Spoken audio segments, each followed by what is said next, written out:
The Lord teaches of the magic mountains.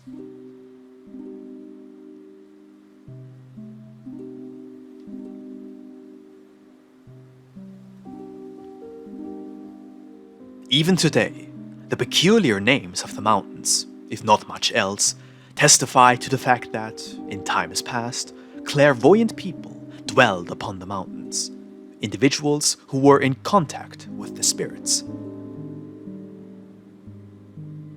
In your country, i.e. Styria, there are many such mountains, even now containing within their names hints as to what happened in times past.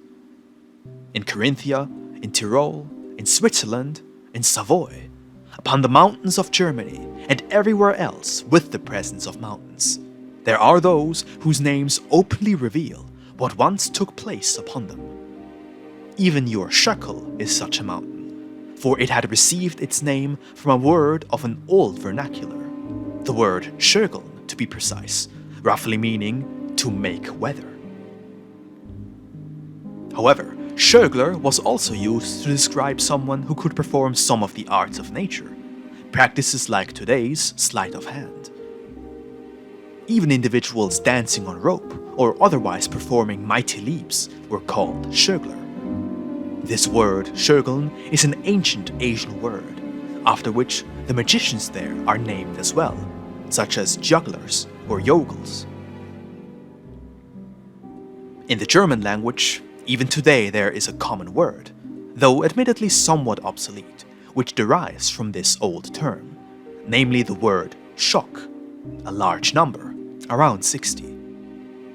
E.g., a shock of people or a shock of sheaves.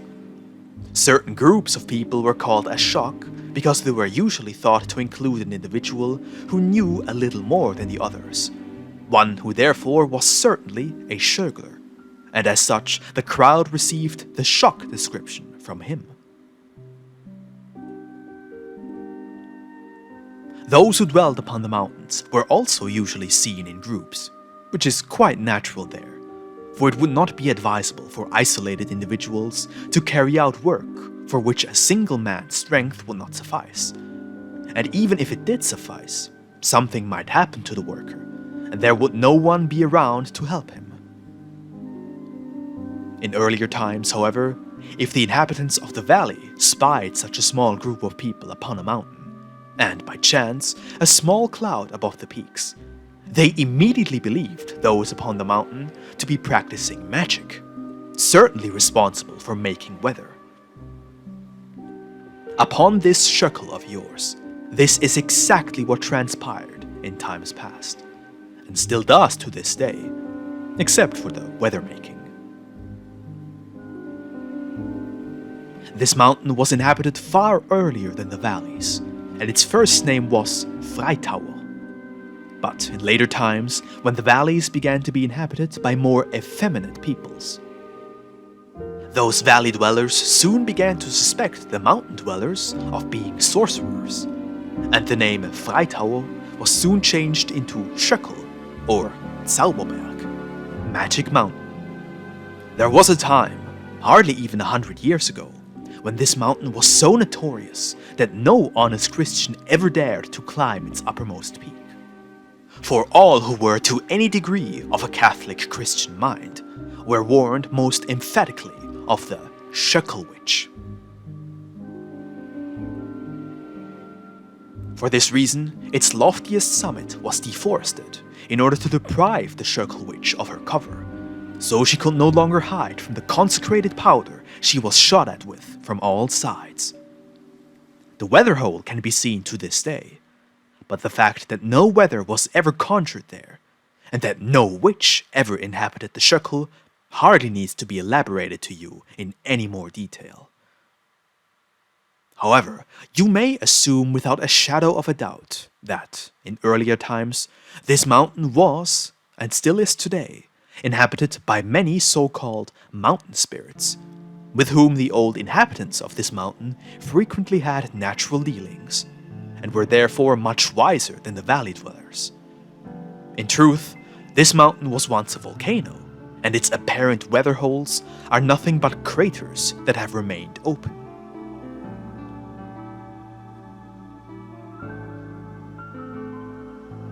As was the case with the Schöckel, many other mountains in Styria first received their mysterious names in like manner, all of which the scope of this communication would not permit us to discuss.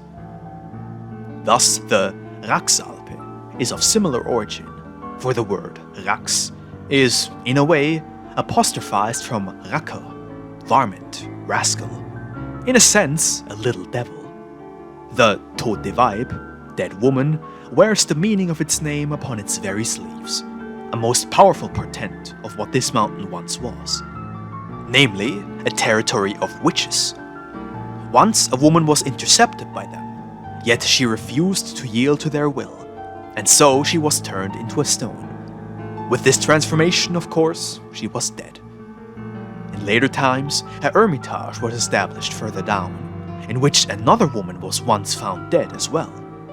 Several other such legends have been associated with this mountain, though, of course, there is as much truth to all of them as the very lie itself. The reason for this continued suspicion and the malignant naming scheme of such mountains is the same as has already been disclosed throughout the course of this enclosed memorable tale. In the same vein, the Hohe Schwab, High Schwab, is also renowned as a magic mountain.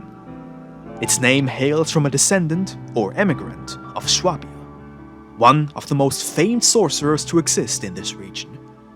He wreaked havoc until the nearby pilgrimage site, Mariazell, which you probably know, put an end to him.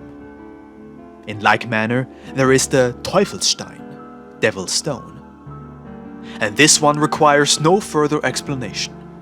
The Predigerstuhl, Preacher's Chair, is of similar origin, for it was said that thereupon, Satan, in the flesh, once preached the rules of conduct to the warlocks. Thus, Grimming is of an equally suspicious reputation as well.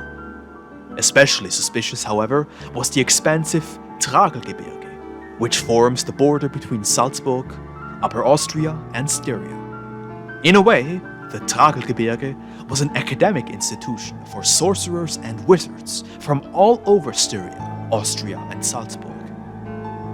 Even today, the name carries an ominous weight, and no inhabitant of Altausee or Ramsau, for instance, could be easily persuaded to ascend this barren mountain range, especially should he belong to the so-called lower class. The exception being marksmen, who, ever so prudently, no longer take any stock in the idea of witches, but are all the more interested in the fat chamois that make their home upon this vast mountain range. We could go over at least a few hundred more such mountains in Styria, but we shall be content with the ones mentioned so far.